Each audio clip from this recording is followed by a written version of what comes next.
make sure we are live.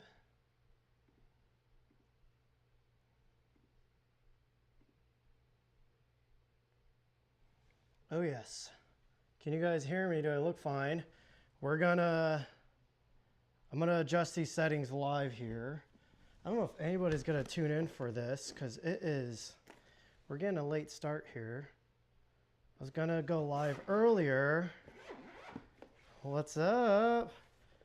Again, guys, I'm out of focus. I'm gonna set up here. I can actually, let's go all the way open. I'm gonna set up the DJI LiDAR right now so we can do some better focusing setups here.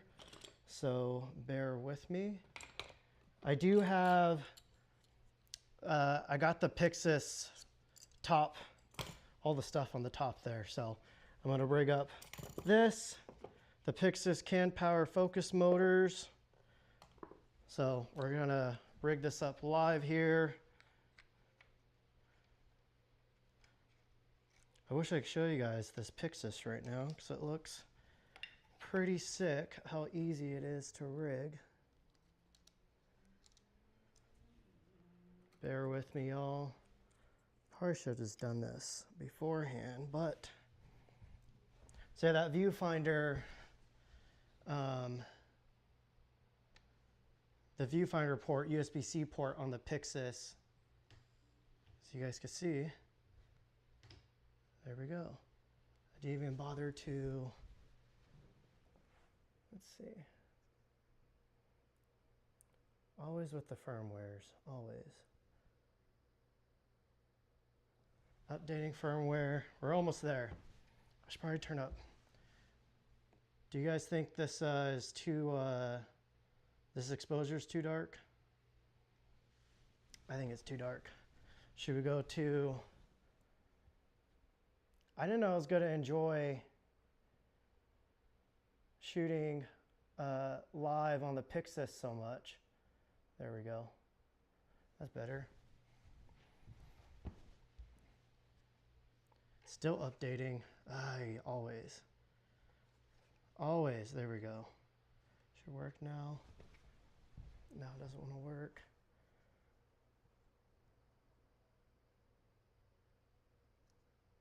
We're almost there, y'all. What is this thing doing? It was just connected. Now it doesn't want to connect. Bear with me, y'all. One sec.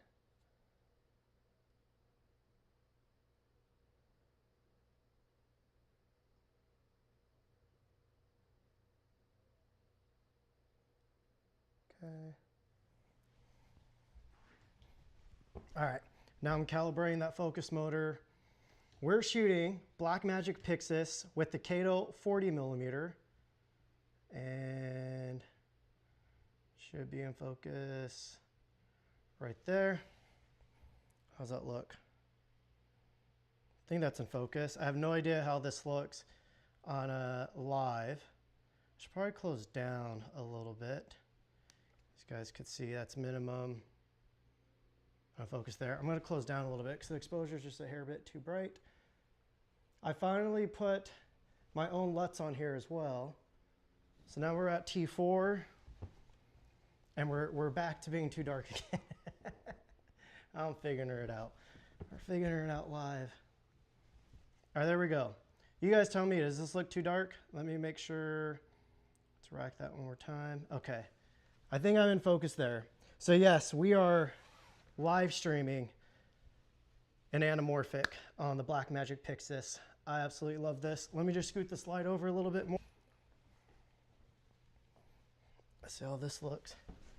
Light's in frame a little bit, but that's okay. But now it is on the wall too much. This is how particular I am, guys. I can't just keep anything simple. It's off the wall, a hair bit there. It's almost good. I'm sorry, guys. This is what it's like to be pretentious, I guess. You guys can see how I'm changing the light there. All right, let's see how this looks. Lights a little bit. There we go. All right, I'm happy with that. Let's talk now. Should I make any more changes? Again, we're on the Kato 40mm on the Blackmagic Pixis. And yeah, we're at T2.8. I think it goes all the way to T2. But you guys saw, I'm literally pulling focus off the monitor here. And so I'm doing my best from what I can see. But this looks sick. I absolutely love this. I'm using my Roadrunner LUT for the Blackmagic Pixis over here.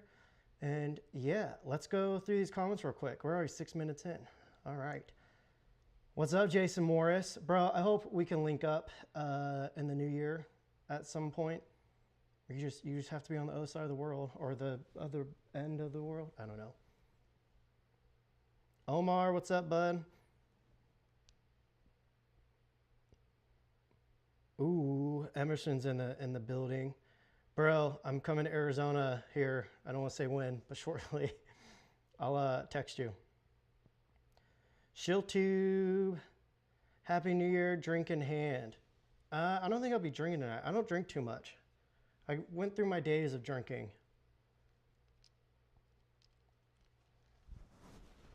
I also think I'm just getting old, so I'm chewing ice in the mic.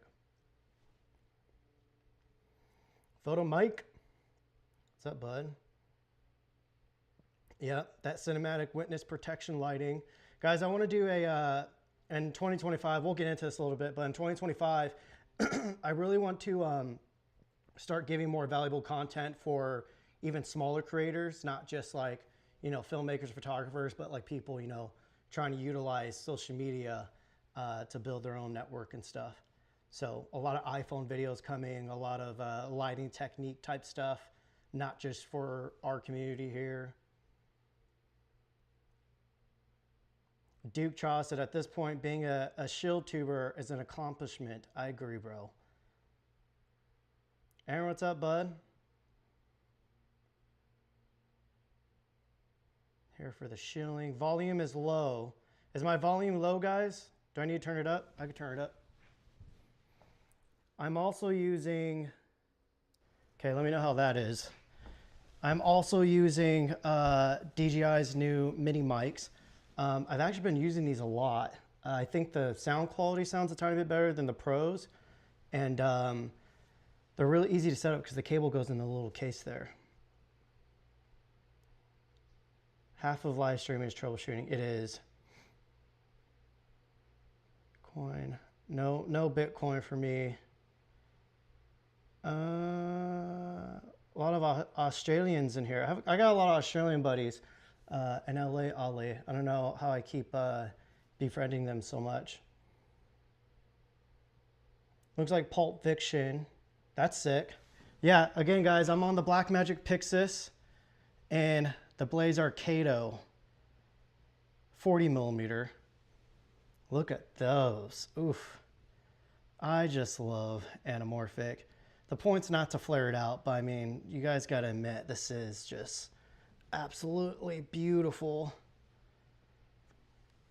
Yeah, this is going to be a short live for sure, because I do need a film. I know everybody's celebrating New Year's Eve. I'm not one to really celebrate holidays too much. I like to spend holidays with my nephews, but outside of that, I don't know. It's just another day for me. I'm boring like that, I guess. Let's see. Bought your LUTs for DJI Log M, and I was wondering, do I need to convert the footage to Rec. 09 before applying them, or is it not needed? Thanks. Beauty with B. They're just one and done. So you could just literally throw the LUTs on there. You don't have to convert anything or deal with any of that. I made them so you just throw them on. You could either, I boost saturation and color fidelity on them. I cheat it. And so you're welcome to turn down the saturation, just control your white balance and tint, and then make exposure adjustments if you need. But other than that, they're pretty much, everything's baked in to have the look internally. So shout out to Creative Cries. I think that's how you say your name, Chris, maybe. Excited to see the M-mount stuff on the Hazy. Yeah, so I just got the adapter in today. Again, if you guys are interested in this camera, Ben Heish, shout out to you, buddy. You're probably not in here, but he has so much content that he's made on this Hasselblad. I hate the word content. He's had so much stuff he's made on this Hasselblad and adapting lenses. He goes through it and explains it all. I'm going to make a video. It's probably just going to be repeating everything that he said. But yeah, you guys can see this 907X. This is the Typoc 28mm. This is going to be really sick for my future X-Pan work. You guys could kind of see it in the corner there. I've been starting to do prints. We just launched it a month or two ago. It's been wildly successful. So outside of, obviously the money of it, the fulfillment from, doing giant prints and people showing interest in them by purchasing, again, in my mind, it's less like, obviously money's cool. But the fact that people are loving enough to spend their hard-earned money, to me, just like, I'm like, that's insane. So yeah, I don't know if you guys saw the video. I think I published it yesterday. Really proud of the video, and it's all about X-Pan photography. On Charlie next year. I mean, anytime I travel, it's usually last minute. Previously, when I was working full-time in like commercial fashion, commercial stuff, I would literally only travel if it was for work. So we'll see. If I do travel at all, it'd probably just be the Southwest, honestly.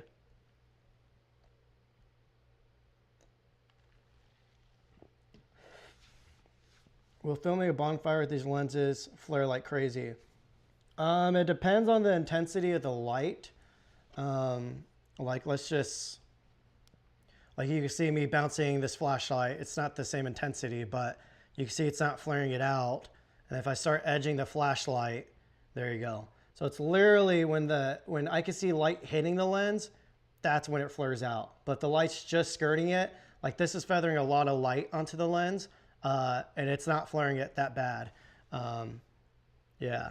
Also I love bouncing light off things. So cool. I'm a nerd.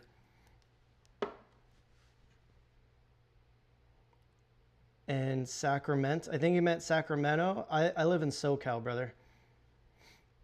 Will you be making an update video on the Blazar Apex? Yes. I'm waiting for one last or another firmware update. Why does it say calibrating again? I'm waiting on another firmware update. I am getting the Suray autofocus anamorphic as well. And I'm excited to try that out and feature that on the channel. I'll probably end up comparing them just so you guys can see, because the Suray is a lot cleaner. And I don't think it'll be that much sharper, honestly, because the Apex is actually really sharp. But I will compare them. I know some people like the idea of anamorphic, but they don't like all the characteristics that come with traditional anamorphics.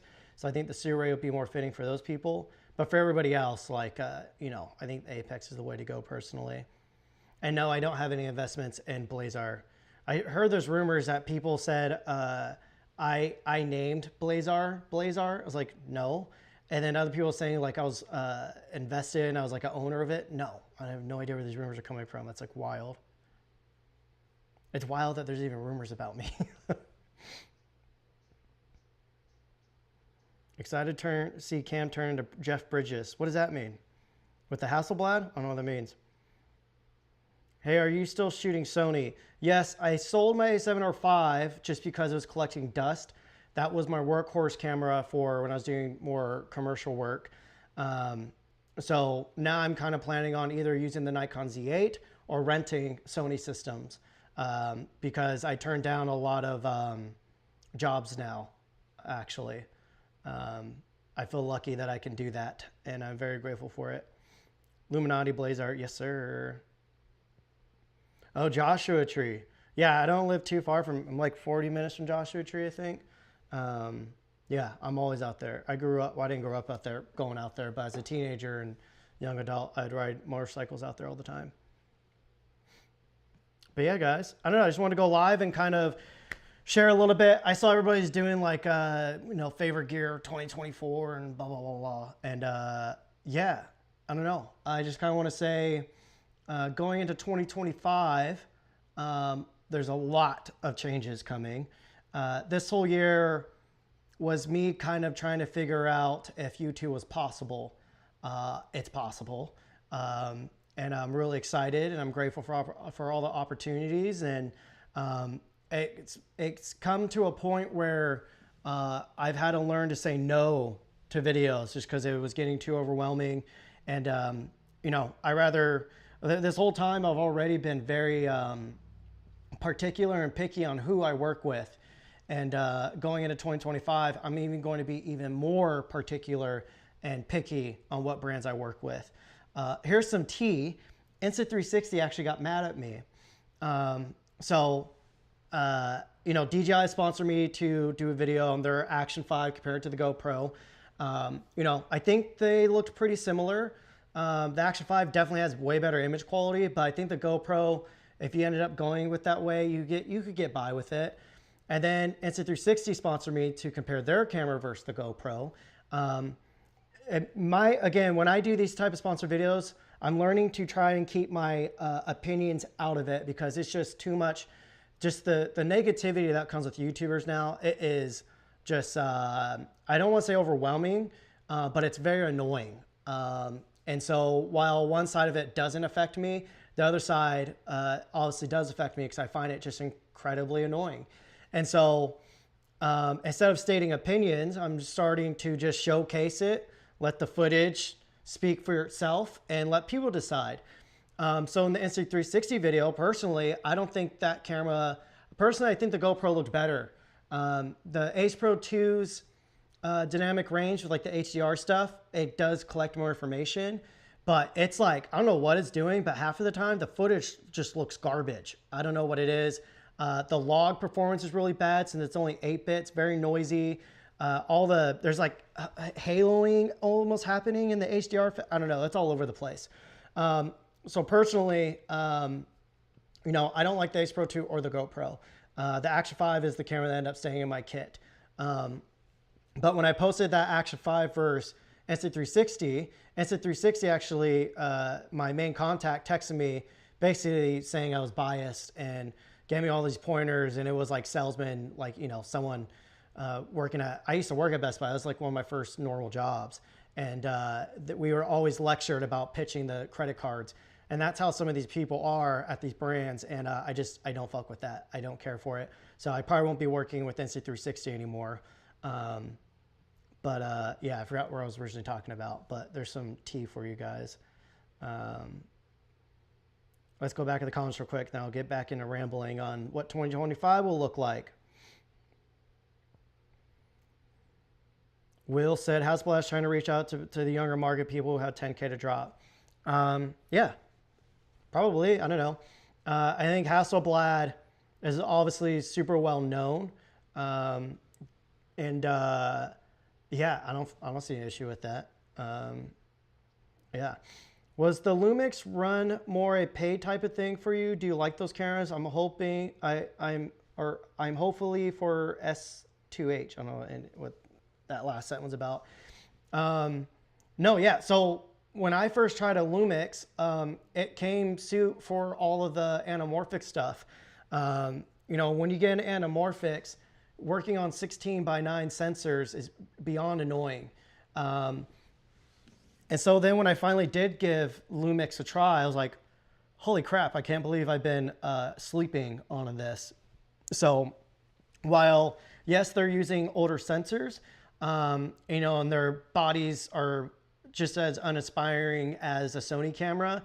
Sony autofocus is better, but for the most part, I haven't had too many issues with the autofocus on the S5 2X and S9. But more importantly, it comes to the open gate and all of the like cinema camera like features on there. Like it's kind of wild. For like a $2,000 price point, you can get full frame open gate. Granted, it kicks it down to 420, so you don't get the 422.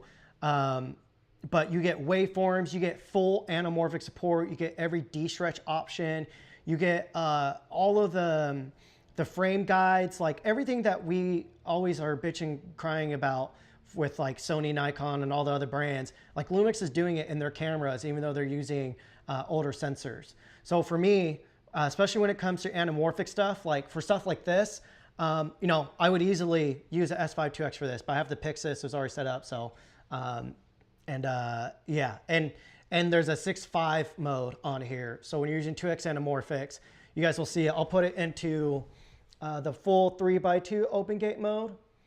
And you can see that's how much width we get. So this is how much width we would get on an S5 2X.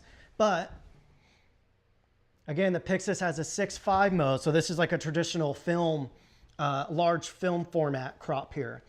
So that's kind of why I like the Pixis so much. But yeah, for a lot of run and gun stuff, I was using the S5 2X a lot for that. A lot of my YouTube stuff in the past like 8 months, I think, has all been like S5 2X, like, you know, filming talking head and all that kind of stuff.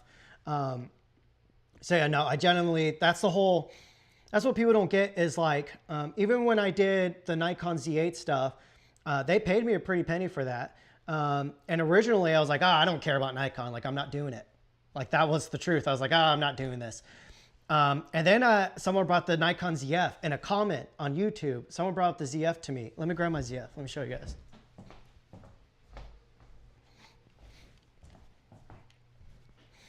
So yeah, someone brought up the Nikon ZF in my YouTube comments. And I started to check it out and I was like, holy shit, like, how have I not seen this camera yet? This looks insane. And then I got my hands on it and then I tried it, and I'm working on a video right now on the film emulations. They don't have film emulations, but they have creative color profiles on there.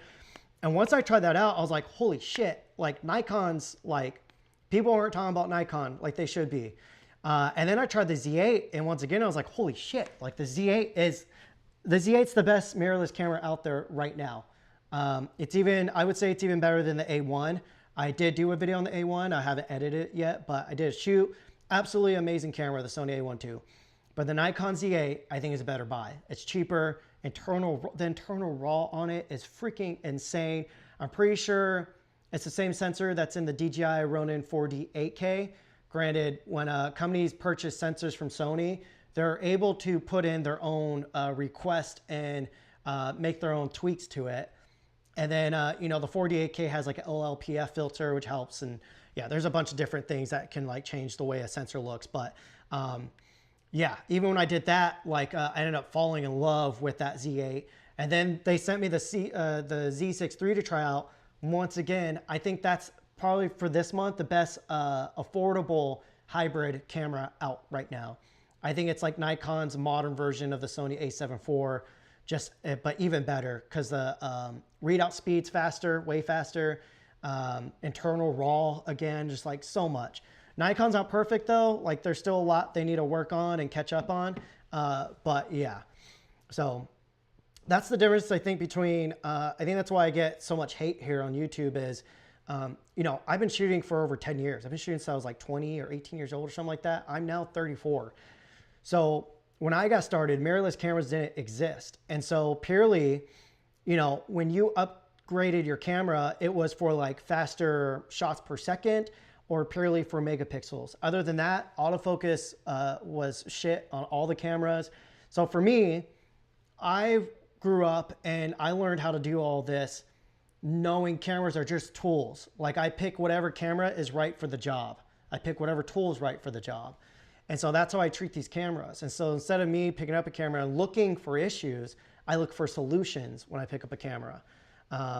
So I think that's where a big disconnect happens with YouTubers and you know, up-and-coming creators and audience members who you know, have a lot of nasty stuff to say. Hey, shout out to Logan Webb. I don't know when I'm gonna officially talk about this, but I did launch memberships, and yeah, I literally just published it like an hour ago. So you guys are able to do that. The first one is all like your standard perks where you can like, you know, like I'll be able to see your guys' comments more. I'll be able to see you guys in the chat easier. You guys will get like exclusive photos and stuff. Not like that. And then the upper one, I think I called it the Ramble or something like that. That one, I'm going to be making longer form, really raw, rough videos. I have so much BTS from shoots that I'll never post on YouTube. But I was like, I might as well do really long cuts. Like, they'll be 30 to 60 minutes long probably. Just really raw BTS of me on set or just me yapping. And the top tier memberships, those are the people that will be able to get access to those. So I'll talk more about it in the future. I'm not ready to go too crazy into it yet, but yeah, let's get back in these comments real quick.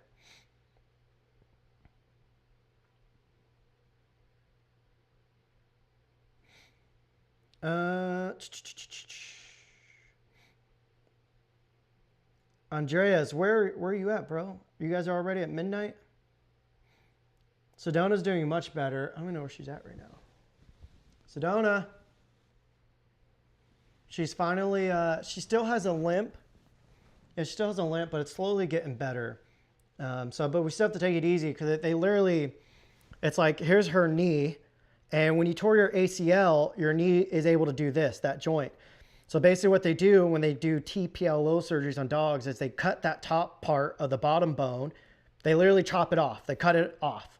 And then they twist it, and then they put a metal brace in there, and then I guess that locks it in back into the joint. So, you know, that bone has to re-heal without her messing it up. So that's why, yeah, I've been a helicopter parent with her. My favorite gear 2024 is the DJI Focus Pro. Same. I have the kit right here. That's what we're using to pull focus on this. Did it disconnect? Somehow disconnected from. Oh, now we're calibrating now. Sorry, y'all. Let's see. Are you going to review the Meta glasses? Maybe. I actually have been using them a lot. Where are they? I don't know where they're at right now. Yeah, I've actually been using the Meta glasses a lot because I have the Apple AirPods Pro. And I don't know if like I have ADHD, or I know I do have ADHD, but you know, when you get proven to have ADHD, there's other things that could kind of come with it. So I've always found loud noises and just distractions really just like, oh my God, like irritating and making me physically cringe. So with the Meta glasses, I'm able to hear music and still not have anything in my ears. And it's, yeah, I actually like them a lot. What do you think about people, this is Will, what do you think about people like Joe Rogan who believes in never reading the comments? I don't know, I don't have any thoughts on it. I'm sure at some point I might get to that. I don't know, maybe not. I like engaging with everybody. But there's been, in 2024, I think I had maybe 6 or 7 waves of hate come at me out of nowhere. Like literally, you know, smaller creators, and I don't say that in a condescending way, but just making weird, like people I never talked to, just talking negatively about me. Literally people I've never talked to. It's kind of wild. There's been multiple of them. And when that starts happening, all their little dweebs start coming into my comments. And those are the times where, you know, I almost want to like just cut myself off from engaging because I like to snap on people.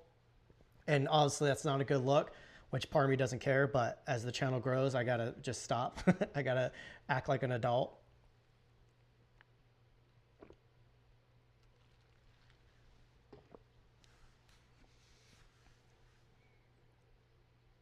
Let's see. Ploof. I don't know if I'm saying your name right. Hey, Ken, I really like your work, but I think you should take it easy about the critics and people talking shit about you. It seems to hurt you too much, but maybe you could find a way to work on this. That's a little condescending. No, it doesn't hurt me. It's more of you know, grown men making remarks and suggestions about me. And, you know, if that was in person, that wouldn't happen because, you know, the way I was raised, you would get checked. And so it doesn't hurt me at all. It annoys me. But I've talked to, you know, some of people I'm really grateful for having friendships now from 2024.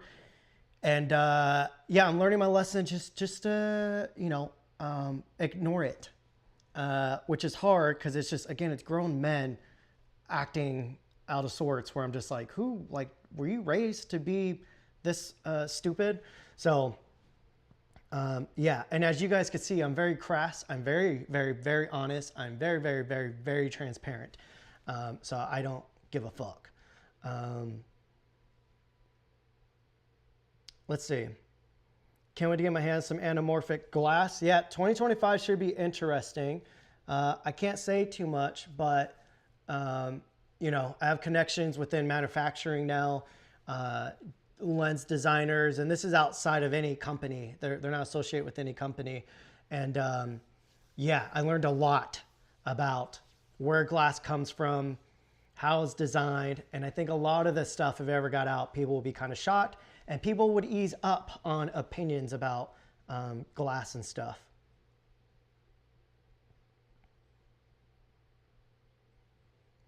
You think I should wait for Remus to get back in stock? Wait for what?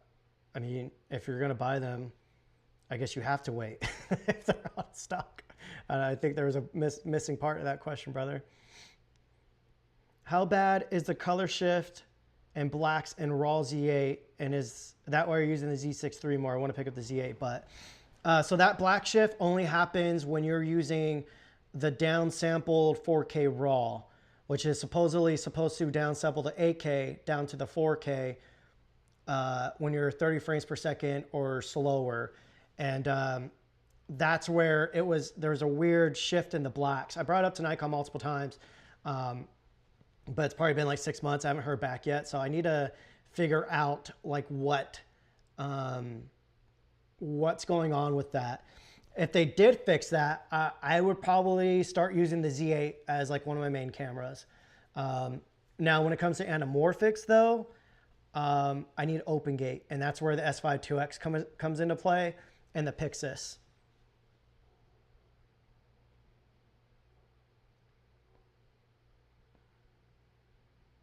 Exclusive photo signing up. I'm gonna be, so if you guys sign up for my memberships, for the first tier, you'll be getting feet pics. I got disgusting feet, guys. I wear cowboy boots almost every single day. Every single day, okay? Y'all don't want to see these feet pics, all right? Trust me. I just noticed we're out of focus. Did we lose connection with this? I don't know what's going on with this motor. I haven't used this in like a good 2-3 months, just because there's been so much going on. Okay, we're linked again. And then it goes back to that. Why does it keep doing that? Stop that.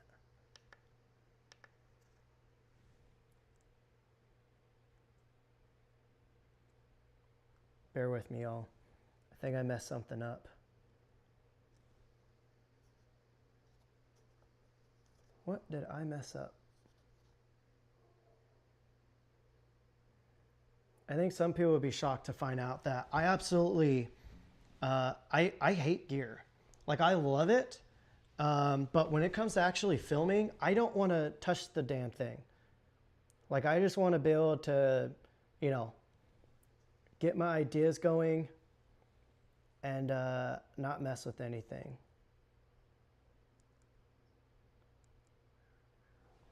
I don't know what's going on with this. Let's try a different USB-C port back here. Well, that's not going to work.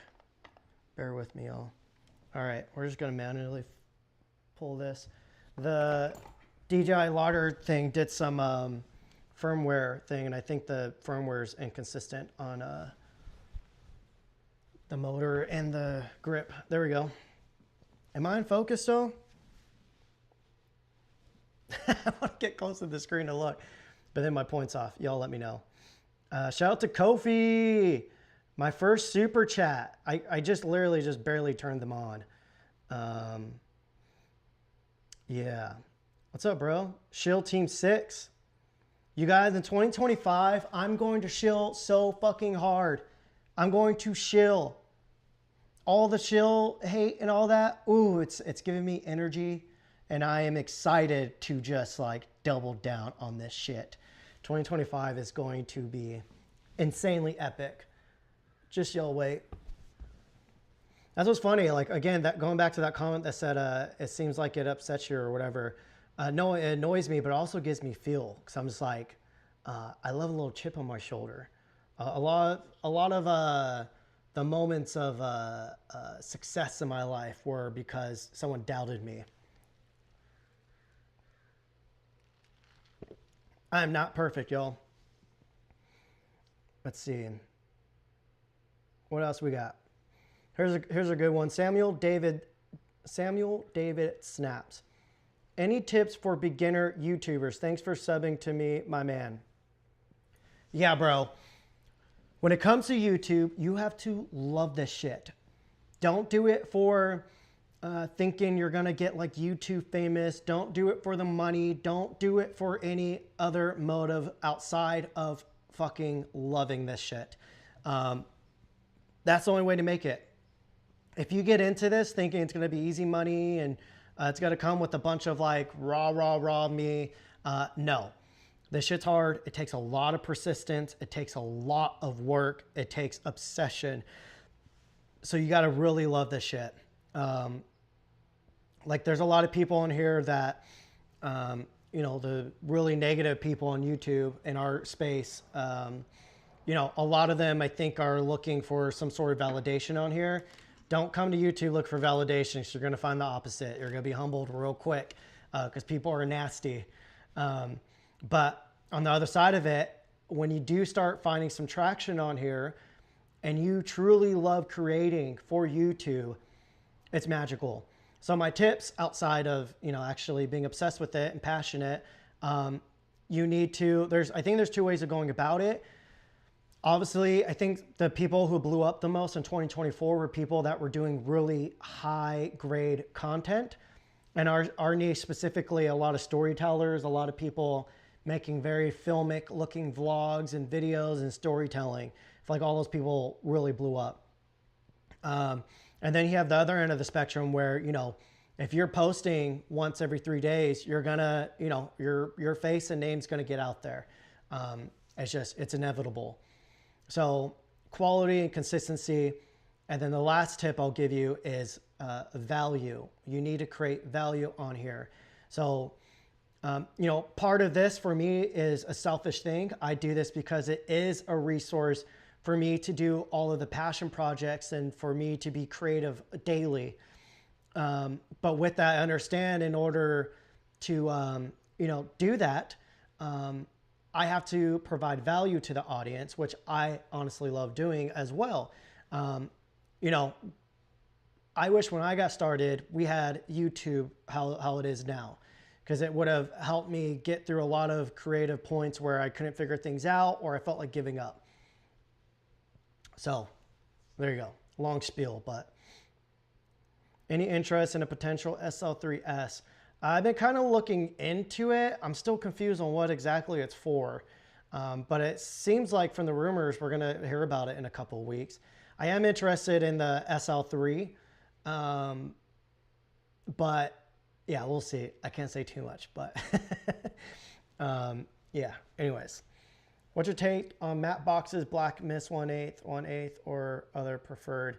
I mean, I don't really have any feeling on matte boxes. When you need a matte box, you need a matte box. It's not really about having a feeling about it. Definitely my earlier days of filmmaking, I would love having matte boxes on just to have them.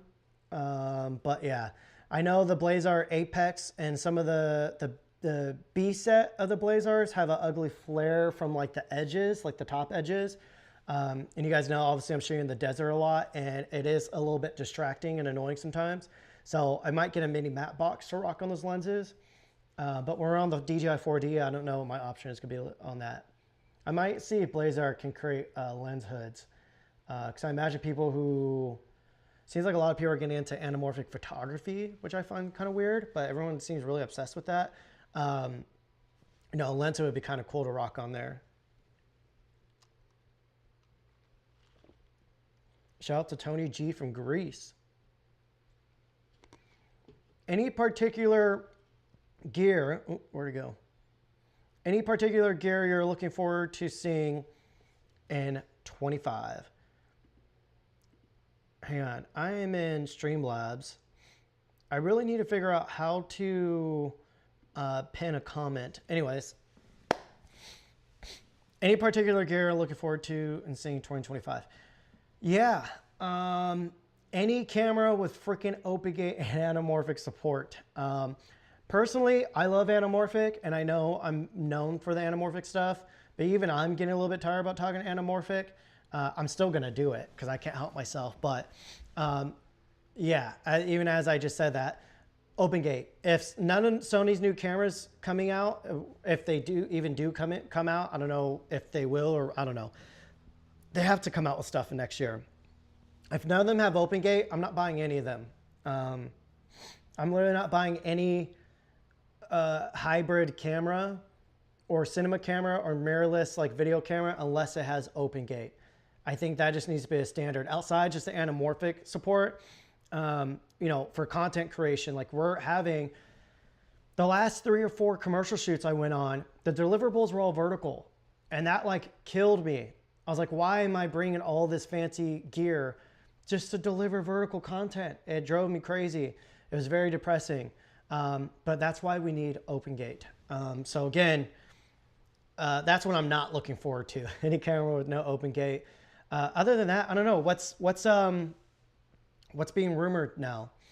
I think Lumix maybe has some stuff that I'm excited for. That's all I'll say. Maybe Leica, like an M12. I love my M11, but I do think if they were able to, you know, put a optical and a hybrid viewfinder together, to where you could turn one off and on, I would upgrade to that. Outside of that, I don't know. It'd be kind of cool if Hasselblad did another camera like this, but put a shutter in it just so when we adapt lenses, you know, they're more usable. Yeah, what else am I excited? I don't know, guys. I feel like cameras have plateaued. Like, that's why I'm even... I guess I'm excited for any camera that comes out that has, like, retro-inspired stuff. Like these cameras. Like, if a camera doesn't have this, like, I'm probably not going to be interested. So it either needs to have anamorphic and OpenGate support, or it needs to have some kind of retro design. So, I don't know. I know there's that GFX fixed lens coming out, but it looks like it's going to be an f4 lens. I have no interest in shooting that for like portrait and fashion stuff. So I was excited for that until that. Evan, mijo. What's up, mijo? When are we going on another trip? I don't know, bro. Guys, I lost a SSD, a 4 terabyte SSD, when Evan and I took that Colorado trip for the Cato film, which, circling back on that real quick, someone just asked about the S5 2X. The rolling shutter is extremely bad, and I probably shouldn't have used S5 2X for that video because I knew we were going to be shooting a lot of movement with 2X anamorphic, so the rolling shutter is even worse on it.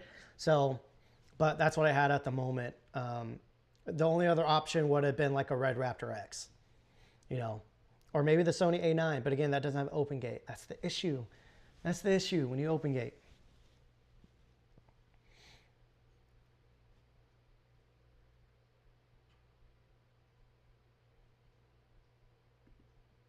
Happy New Year, Scotty. Guys, for me, today's just another day. The thing I'm most excited for about it being New Year's is everybody's going to get back to work after this. I love what I do. I'm extremely grateful for everything. And so, yeah, I like working. Logan, Cam about to be the first shillionaire. I love that. I'm still in that, bro. A shillionaire. Let's see. Damn, y'all are going ham in the chat. I'm shocked. Scotty said a hat, glasses, and a dark setting. Good luck on the focus. I'm using a manual focus. It would be kind of cool if the Pixas had internal film grain. Is that too much? I always have these ideas that's one of the cool things about 2024, you know, is gaining so much access to these brands. So, you know, I don't think you guys realize when you comment on YouTubers' videos, you know, we're reading everything. We're seeing, well, most of us are reading everything and seeing everything. And we're able to, you know, translate that to the engineers in these camera companies. So, you know, there's been, I don't know, 3 to 5 things that I've pitched to brands for futures and firmwares that have come true, which is wild.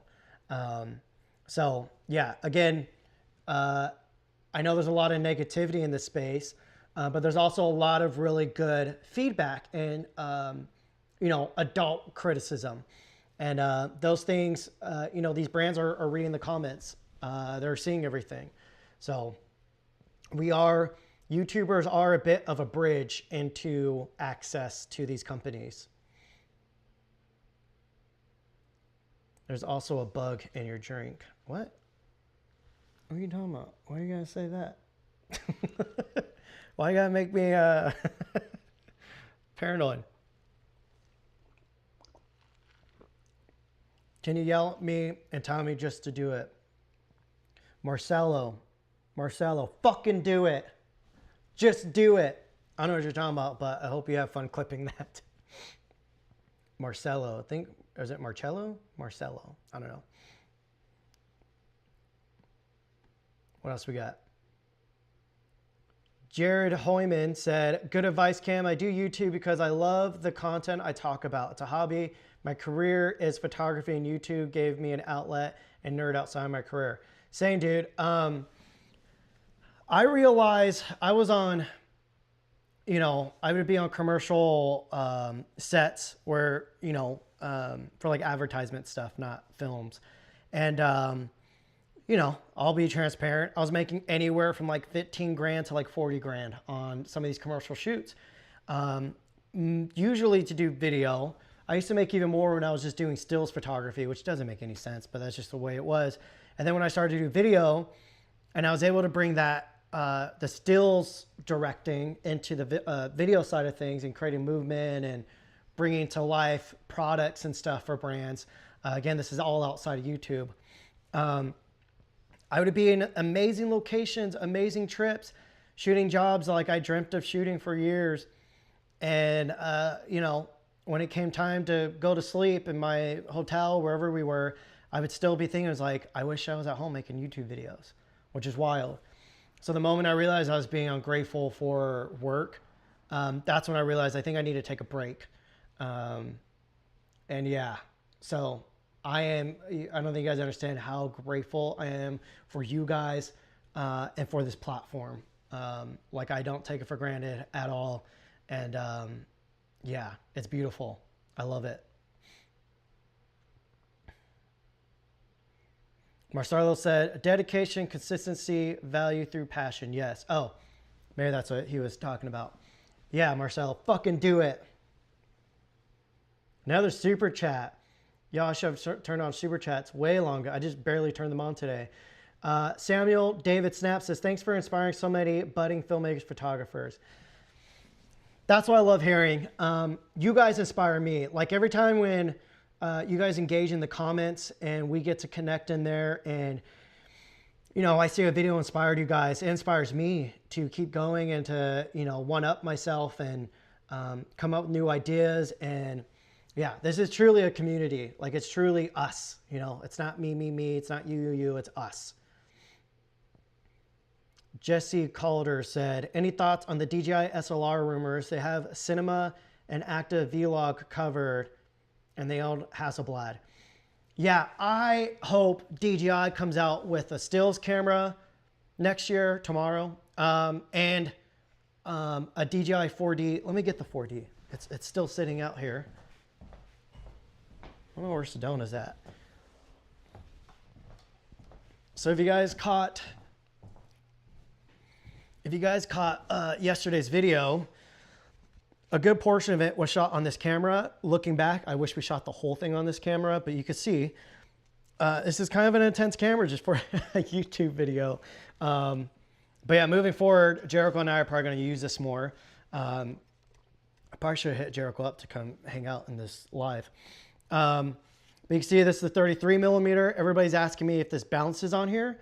You will see it does not. It's actually too heavy, technically, but the motors will hold it. But you do have to be delicate with it. You can't, you know, with their lighter lenses, you kind of thrash them around. Oh, look who's coming to hang out. Hey, come here. Want to come up here? Come here. You come up here. Come on. Up. Oh, look who it is. Sedona has entered the chat. Look, want to say hi? Anyways, the menus here on the 4D is freaking stunning. Like if they were able to just put this head into a body like this, I do wish they would make the body just a hair bit smaller and lighter, because this is, you know, this does get hefty over a day, even just over 30 minutes. But yeah, if they made a cinema camera, guys, they would take over. It would be better than this Pixis. It'd be better than a Sony FX6. It'd be better than the Canon C400. It would be better than a lot of things. They really figured out the operating system, and it annoys me that more people haven't tried this camera, or that DJI hasn't come up with the cinema camera yet. But I have no idea what DJI's plans are for this 4D series. But I hope if they ever did make a version 2, at this rate, I don't know if they're going to, but I would hope they would make it smaller and lighter while also giving us heavier payloads on the gimbal. We'll see. And you guys will see next year, there's a lot of films and TV series or streaming series that use this camera. There may be a series coming out that even use Blazar Remus with this camera, a really huge series. I probably shouldn't have said that, but stay tuned. Stay tuned, y'all. I'm really excited. I wish I could say more, but that's, I don't know what I'm allowed to say. Again, I probably shouldn't have said that, but I said it. Oh well. But yeah, I think DJI could take over in the camera space. Yeah, guys, even Kofi said, I want retro cameras and box style cinema cameras. Same. I don't even care if they're box style. I just want like a, you know, good ergonomics, which obviously the original Blackmagic was not that. I'm glad cameras have all leveled off. We could talk about something new. Yes, Gotti, I'm kind of on that wave too. But again, if retro cameras keep coming out like this, I will keep talking about them for sure. Even, you guys know, I don't trust Canon. I don't invest into them, and I don't recommend them anymore because I don't think they look out for us. But if they made a mirrorless camera, I'm trying that, and I am probably bringing it on the channel because that's how much I care about it.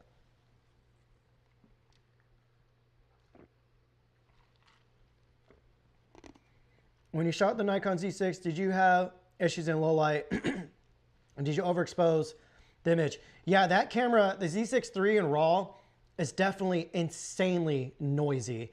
When I shot that, it's one of those videos that nobody watched, but I was actually proud of, the INFR Rodeo Mini Doc.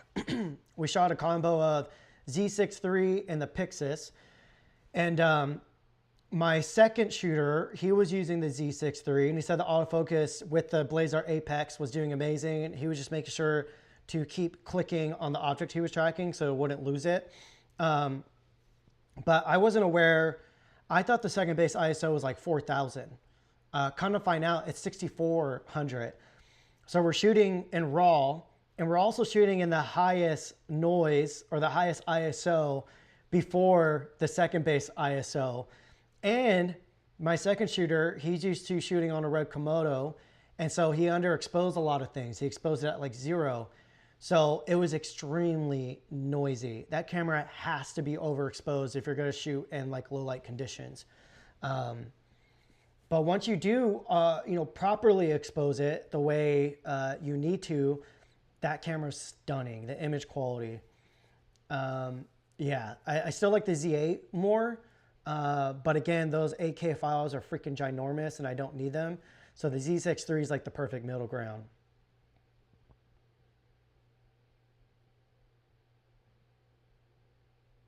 You, along many others, are great motivators and inspirations for my career and passions. Thanks for reading this.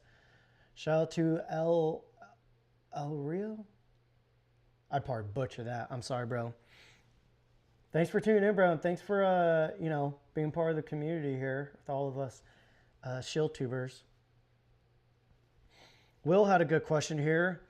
How do you develop your own style, balancing between people liking it, since we're social creators, or creatures, Jesus, and not just trying to copy Vogue or something? I guess that's kind of my secret is I don't really give a fuck. I am like so lost in my own need to create things. Like let's do some show and tell real quick. Let me grab some paintings here. Sometimes when I'm getting burnt out, hopefully I'm not cutting out here. Sometimes when I'm getting burnt out on creativity with photography and video, I will paint. Now, I haven't painted in a good 5 years, maybe longer, maybe shorter. But when I do paint, you guys will see it's not great at all, but it screams my style. You know, this is just me literally picking up a paintbrush and paint colors that I like and throwing them on some canvas. So while the paintings aren't anything special, you can see there's some individuality to it. I got some more here for you. So you see, nothing crazy. I don't know which way I originally planned for this to be oriented, but yeah, a couple more to go through. Donna hates when I pick things up. So you guys can see, weird. You know, some people might question me a little bit if they were to see these of like, yo, what's going on in his brain? I don't know. Last one here. This one's whatever. Obviously, it's pointing to something. I don't know what. I have these hidden. I don't even have these hung up. Maybe I'll hang them up after this. Yeah, I did another one. I did a painting for my older sister. And I remember I posted again, this was like 6 years ago. I posted on my stories and someone bought that shit for like $1,200. It was like my third painting ever. I was like, what the hell? Yeah. That was wild. And then they got mad because I forgot to sign it. I didn't even know I was supposed to sign it. But yeah, so you guys can see, let's go back to our original question there. Again, the original question was, how do you develop your own style, balancing between people liking it since we're social creatures and not just trying to copy Vogue or something? So I guess that's how for me is I don't care. I don't care what people think about the stuff I create. You know, not to be an asshole, but someone could tell me, oh, bro, you're so amazing, blah, blah, blah. I don't really, you know, consume it. The same way when someone spills hate onto me, I don't really consume it because to me, I'm like, I'm not doing this for people to like it. I'm doing it because I feel like I need to do it because I get physically and mentally uncomfortable if I don't get to create. I get uncomfortable if I don't get to, you know, express my brain. Like everything from clothing to my paintings to my photography, whatever it is, it's literally, it feels like a breathing. It feels like something I need to do. So I guess with that comes, you know, individuality and presence to the work. And, you know, I grew up, I'm part Native American, and, you know, my dad always reminded me of that. And, you know, I grew up watching Westerns and listening to country music and also pop music and R&B and, you know, going on road trips and always taking the back roads and, mountains and deserts and just all this kind of stuff. So the way I was raised and the films I was raised with, like Little House on the Prairie, like my dad loved that show, and all these Westerns and all that, you know, that became part of me. And, you know, so everything I do is just literally just a part of me. Just that dirt. So your first video on the DJI action file was purely the reason I bought it. Mine. Oh, I also bought mine. Also have your LUTs, which I equally love. Just that dirt, bro. Thank you. I hope you're enjoying the LUTs. If you ever have any questions, feel free to DM me. I just noticed the chat's not up. Here it goes. Now it's updated. Oh, I'm like way behind. Jesus. DJI 4D Mark II. I hope. I don't know at this rate, honestly. Marcelo said, glamour aside, I think you're one of the coolest and most genuine people on film side of YouTube to be able to wake up and just get to work doing the thing you love to. Yeah, dude, I'm super great. Like literally every other day, I'm like, I can't believe I get to wake up. I mean, there's our days where, you know, I still have a bunch of shit to do, but there's some mornings where it's like, well, the other thing I was going to say too is like, I never have to set an alarm clock, but also I wake up at 6 on the dot. Like that's just my brain and my body. But yeah, anyways, yeah, I'm beyond grateful for, you know, this year has, I don't know, even before when I was doing full-time work, you know, I still pretty much made my own hours and was able to afford a lot of the things I wanted to afford, and I was doing well. But now I get to, you know, live that life while doing the things I love to do. And again, I'm beyond grateful for that. I tried to send 10K in super chat, but would not let it not go through. Thank you, follow the John. Bro, that'd be wild if someone actually donated $10,000. Holy, I don't know what I would do. I'd probably have to like donate a lot of it because I feel guilty taking that. Or I would try to give it back or something. I don't know. That would be truly wild. Oh my gosh. Kobe said, DJI just needs to make a camera without the gimbal head. Keep everything else. It'd be nuts. Yeah, I mean, if they did that, I'm telling you, they would take over everybody. Great Scott. Guys, Scott is in the chat. Scott is a goat. He is one of the most respectful men out there. And yes, I'm saying that because he is a giant and he will beat you up.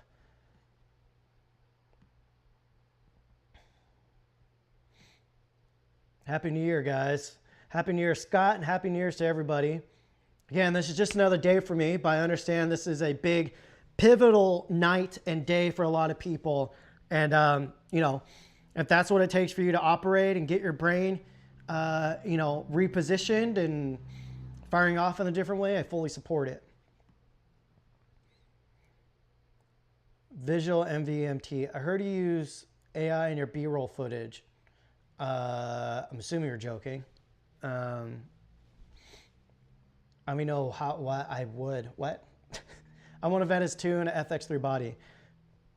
Duke Cha, I don't even know if like the Venice 2 is worth it, honestly. Like, here's the crazy part. It's like we're always seeing these cinema cameras on giant sets with, you know, some of the most talented people in filmmaking. So it's like, what would that look like if they did just use FX3, which we kind of know from the creator. Yeah, even Scott said second base ISO is actually completely different depending on a lot of things.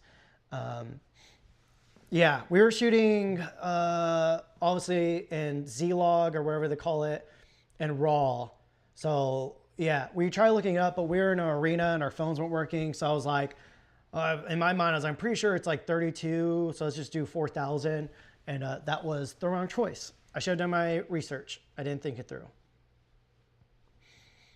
That just goes to show you guys. Again, when it goes onto these shoots, on a lot of the bigger shoots that you guys have seen on my channel, like the big Bronco videos and stuff, I don't touch a camera on those. I do if I want to take some stills, but outside of that, I honestly don't care to touch a camera. Like I care about the story and the final, what it's going to look like and how it's going to make people feel. So that's the hard part of translating onto YouTube, because I don't think people care about that. I think people just freaking care about the camera. I wish DJI would drop something between the Osmo and a Ronin. The gap feels big, fingers crossed. Dude, same. Shout out to you again, Logan, being the first member of the channel. Yeah, dude, if they made like a Pro Osmo Pocket 3 and it had... I would hope they would do a larger sensor, but I can imagine they would keep the same sensor, but put like internal NDs in there maybe. Yeah, maybe some like clear image zoom type stuff maybe. But more importantly, it would be sick if they did probably not optical zoom, because I feel like that would hurt the image quality, but a larger sensor, 2 lenses maybe, and internal NDs, and still keep it semi-small. That would be insane. Scott said he was testing the base ISOs on the Nikon Z6 III. Share more, brother. I'm sure you're going to make a video, and I need to watch that.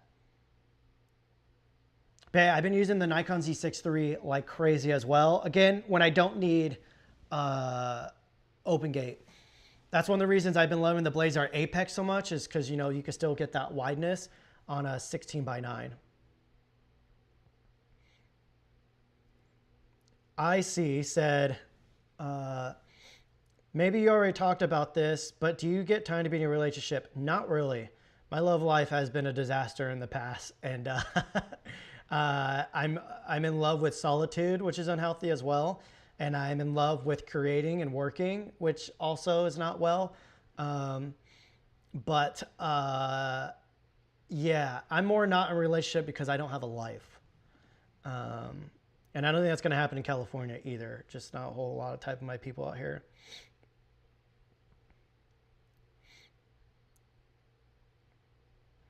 Adam Nelson said, I think you need to copy as much shit as possible until you can develop your own style.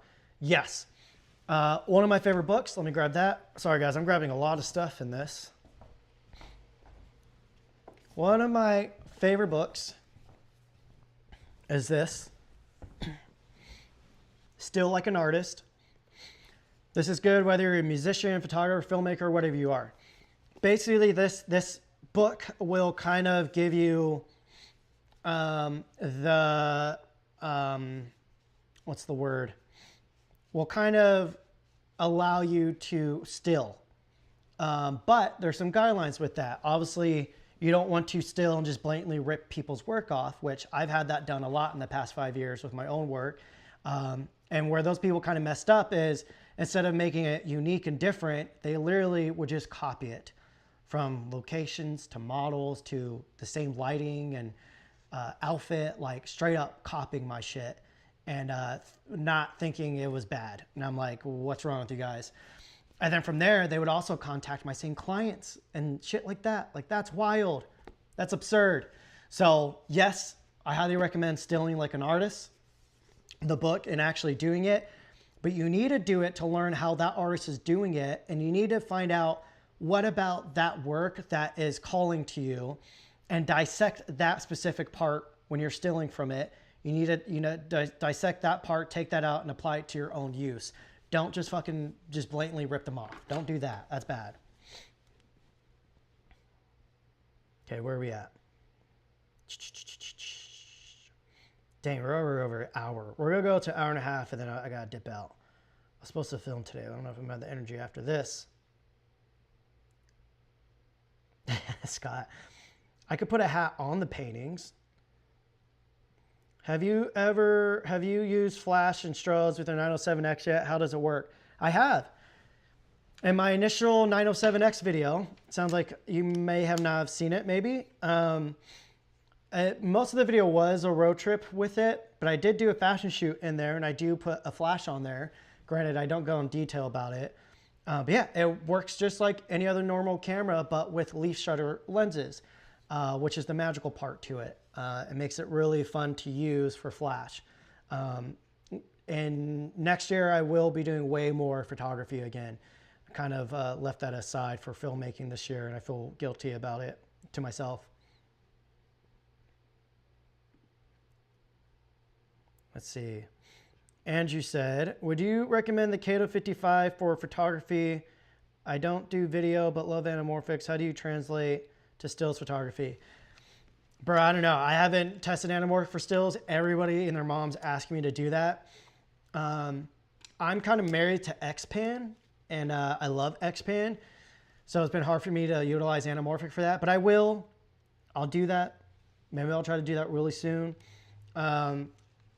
But 2X lenses in photography, I'd probably recommend the Remus more than the Katos, just because they are a little bit more sharper, and they'll probably be way easier to use. The hard part with anamorphic photography is doing the D-stretch. I don't know if any cameras could do that. Maybe the Lumix cameras are capable of doing that. But yeah. Photo Mike, that's a dope quote. Photo Mike said, if you live by the love, you will die by the hate. That's facts, bro. If you guys don't understand what that means, that basically means, you know, if you live always just seeking for that love and attention, you will die from the hate, because that just, you're allowing yourself to care about the outer opinions that don't matter. You know, other people's opinions on you, whether they're good or bad, aren't going to change your life. And if they're making you feel good about yourself, you know, I guess that's fine.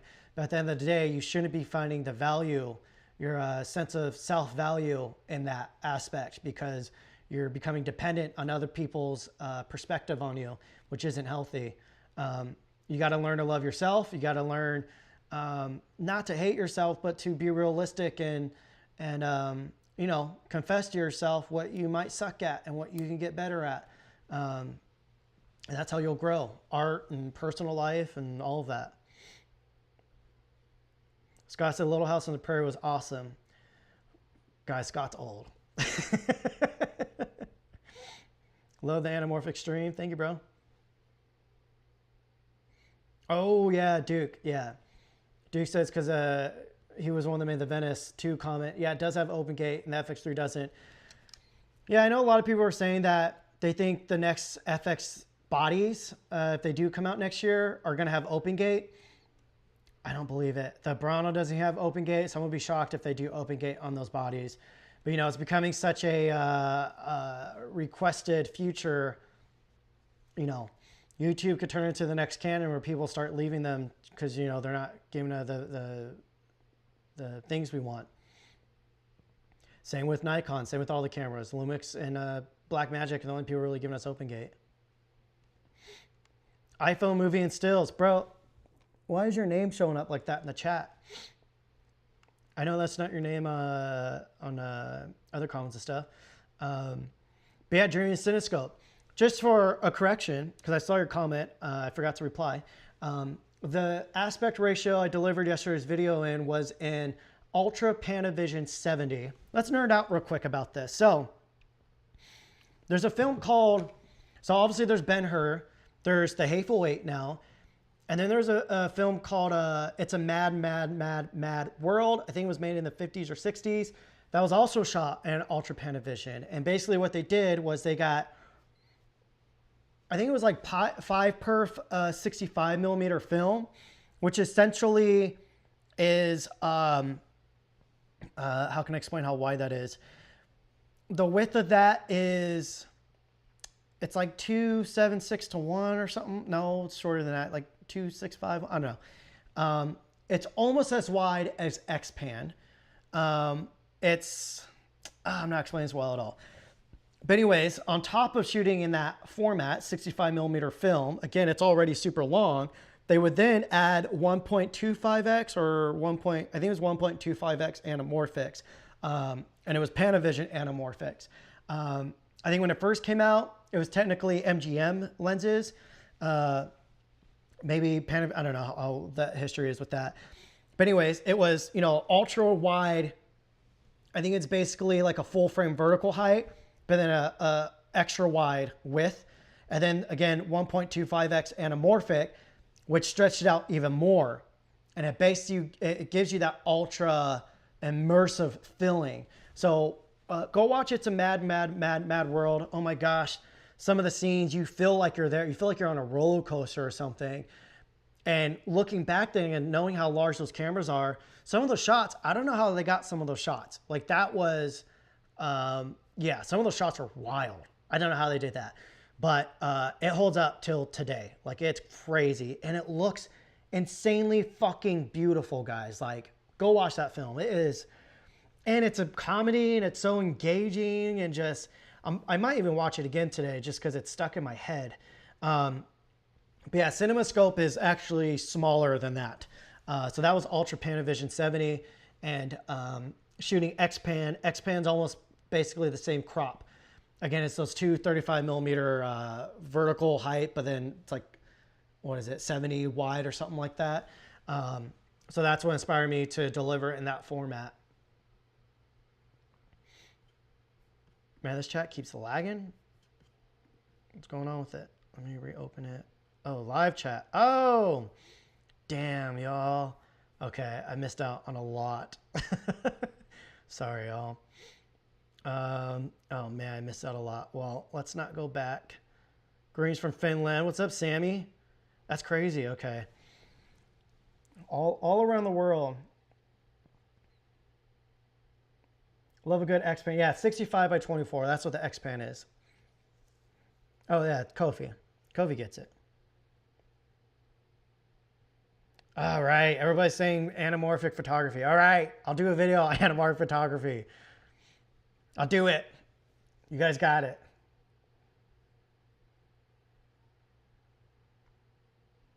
Adam Nelson said, I stand upon the shores of giants. I forgot what he was referring to. I got a set of Remus. What Fuji camera do you recommend coming from the C100 Mark II?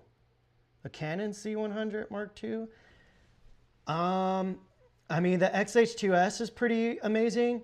I don't think people realize, because that camera does do open gate, but the sensor size is actually smaller than actual Super 35mm film. I think a lot of people who get these Fuji cameras are like, oh, shoots open gate, Super 35mm film. It's not. It's actually tighter than that. I think Super 35mm film's crop is like 1.3 on the vertical, and Fuji's is like 1.5 or 1.6, even in the open gate. So you're still losing a lot of the crop there. So outside of Fuji's crop cameras, you know, the GFX 102, I forgot what his name is. There's a homeboy who's been shooting the Atlas Mercuries, which are cleaner edge to edge than the Remus, but similar vibes around. It looks great. So he's making me want to pick up a GFX 102 just for a video. The Remus sharpening the Katos, I'm assuming you're talking about the B set. That's the first time I've heard that. That's good to know. Yeah, the B set. The A set's the softest out of all the Blazar lenses. But the B set Remus and the Katos, center sharpness are very similar. Especially at like T2A. At T2, Remus B set might be a little bit sharper. Edge to edge. Obviously, 2X anamorphics, you're going to get more defects character on the edges.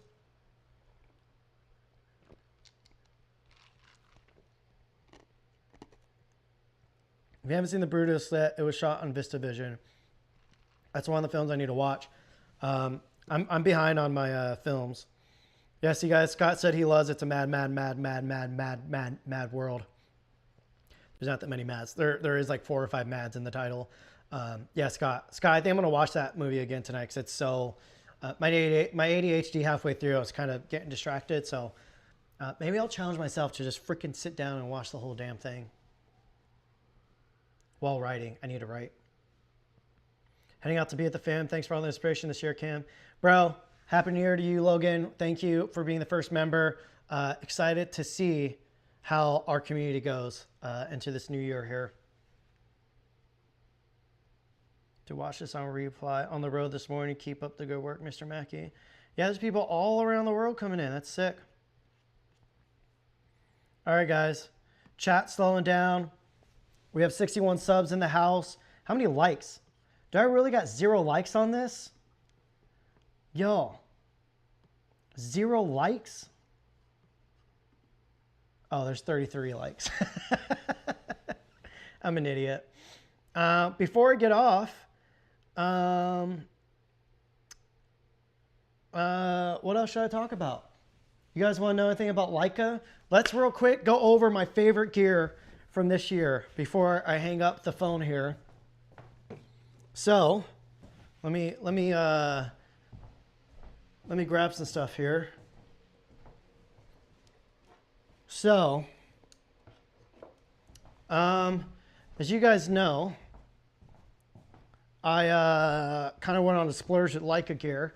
So I would have said the Leica M11 was my favorite gear of the year. But then I got like an MP, which is the film camera version of this basically. Still love those. But I've obsessively been using the Leica Q343. Let me, does this want to connect now? Let me see if I connect this one more time here. One last time, one last hoorah. Maybe it's this USB-C port on the...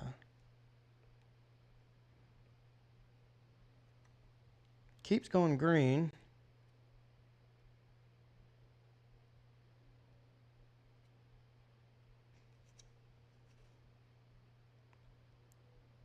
Link motors.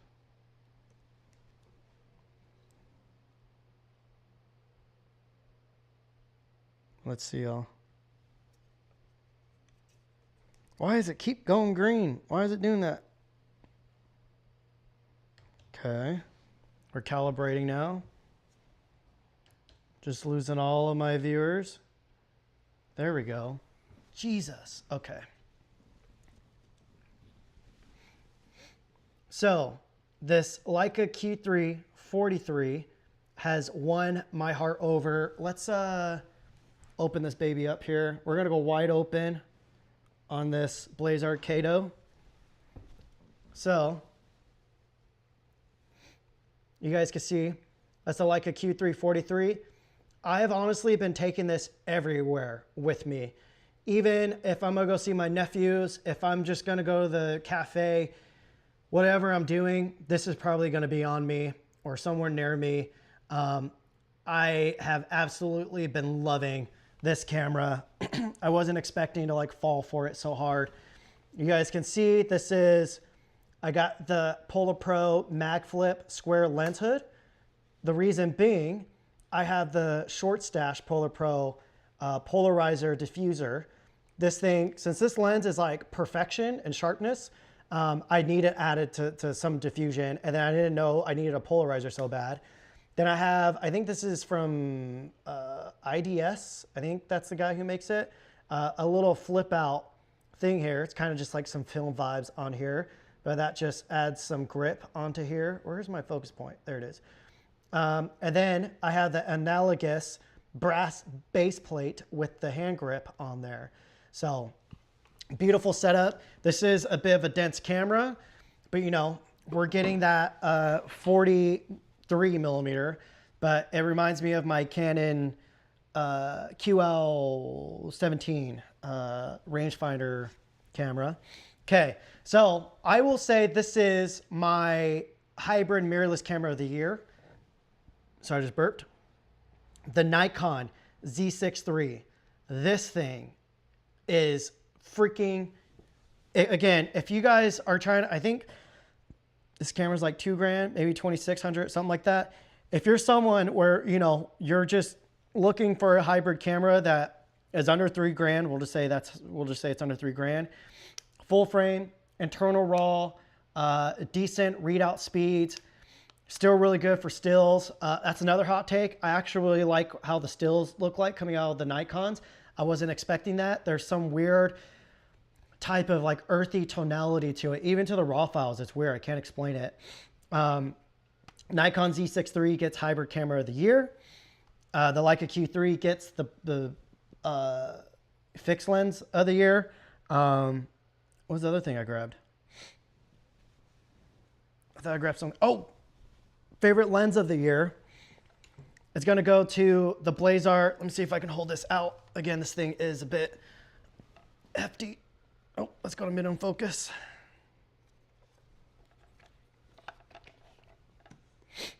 So that's the 35 millimeter cap. Let's take that off. So that's the Blazer 33 millimeter. This lens, oh, it is, no, it's not perfect. You know, on the far edges, we do have some wonkiness going on.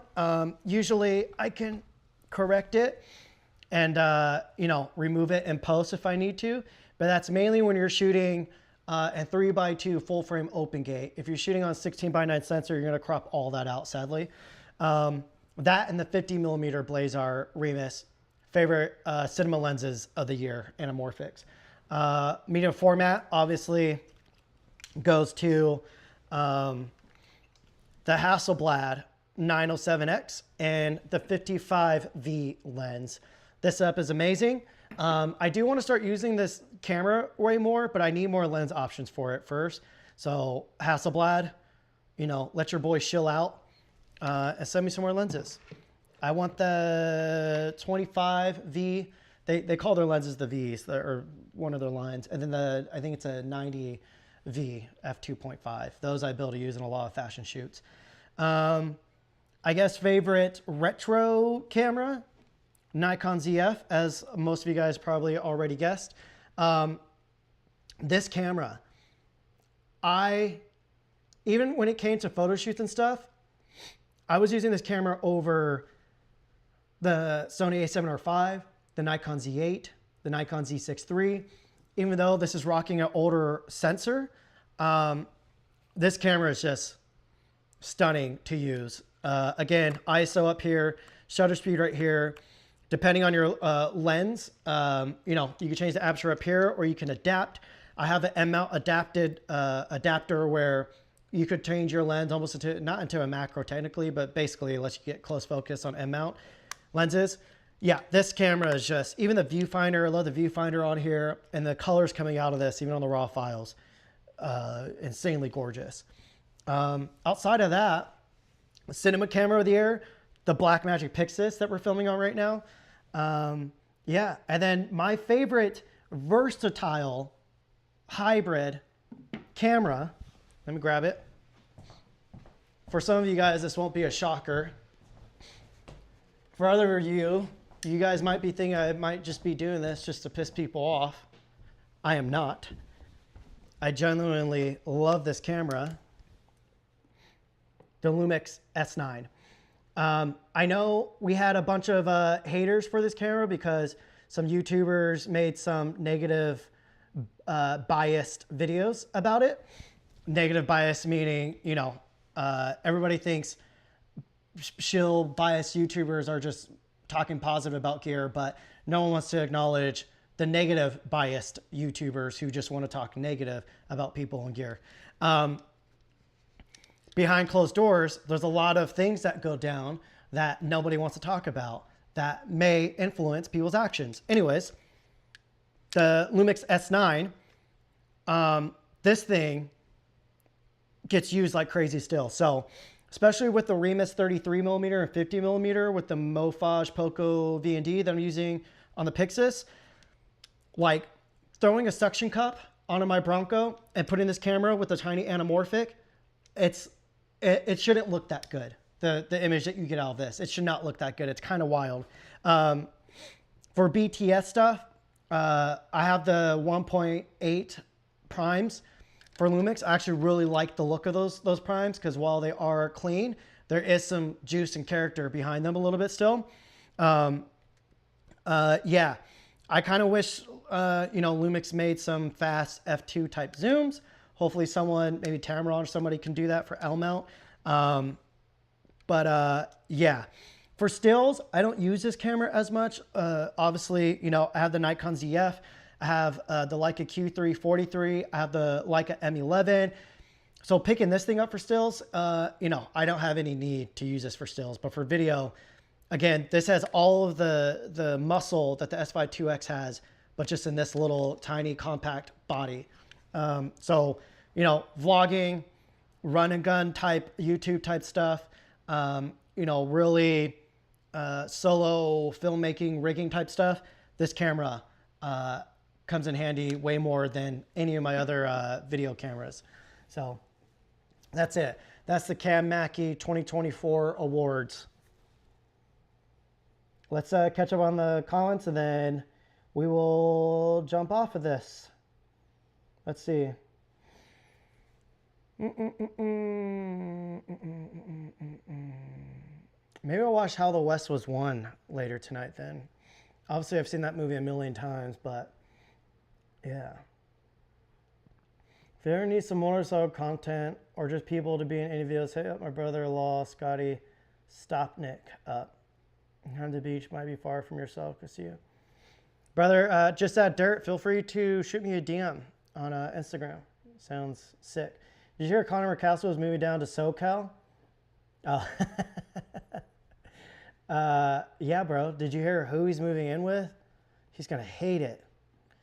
He's going to hate living in California and with that person. Oh my gosh. He is going to absolutely hate it. It's going to be good times. Recently sold my Leica M2 for Hasselblad 500 CM and Nikon F3. Definitely starting to regret that decision. Just a different feeling. Yeah, it's just the Leica M bodies are just so. I think this is the truest form of a photographer. Like, it's all the right metal and filling in a photographer's hand, and like none of the distractions. Yeah, truly, Leica M bodies are just, you know, that's the reason their price point's so high, is like they kind of just, you know, I don't know if that makes sense. Isn't a Leica just an expensive Lumix? No, hobby. The SLs maybe, but not the M bodies. That lens hood is so effing cool. What lens hood? Oh, the Polo Pro mag flip one, yeah. I'm going to do Rowan or less for N-Log. Nick, what's up, bud? I thought I did. Maybe I forgot to publish them on the site. I'm so bad at like keeping track of all that stuff.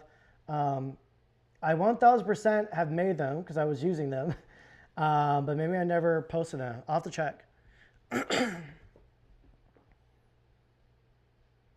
Andrew, yes. You can mount the back of a 500C and CM on that 907X. I talked about it in the video I did. The Ramble strap is one of my favorite pieces of gear this year. Thanks, bro. Bro, Emerson, we got to link up, bro. I still might end up moving to Arizona. We'll see. Spill the tea. What tea? Hobby, I think you're late. I think you're late in the live. Eugene. Sedona's doing much better, as you can see. Oh, yeah. I don't know if you guys just heard her grunting. It's because she's hungry. Want dinner? You'll get dinner soon. Her leg's doing much better. I'm hoping in a month she'll be, you know, I don't have to helicopter parent her and yell her every time she starts running or jumping on my bed.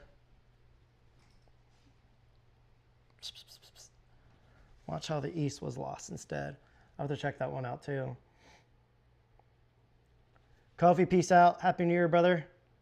All right, guys, I'm popping off of this. We're an hour and a half into this. I was supposed to film a Nikon video, but maybe I'll do it tomorrow. I have no idea if I'm in focus. Before we leave, though, one last flare check. Oof. Look at that. I can't make this any smaller, but you guys can see. Blaze Arcado 40mm on the Blackmagic Pixis. Let me get focus back on me here.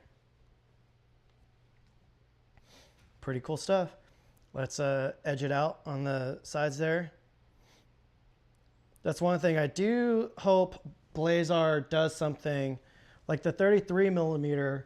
Again, it has really ugly edge flares. So when the sun's hitting just up here, it's a really gross flare. It doesn't feel intentional at all. So I might get a mini matte box for that, or I'm thinking about getting a Sharpie and try to go around the edge of the frame to see, of the lens barrel, to see if that would help control that edge flare. So we'll see. But yeah, guys, I appreciate you tuning in, especially on a day like this. You know, New Year's is here, and I'm sure a lot of you guys are gonna be getting drunk tonight. Please stay safe. I will be at home watching movies with my dog because I have no life, and I don't feel like drinking. I don't drink that often anymore. Oh, just. All right. All right. Thanks, guys.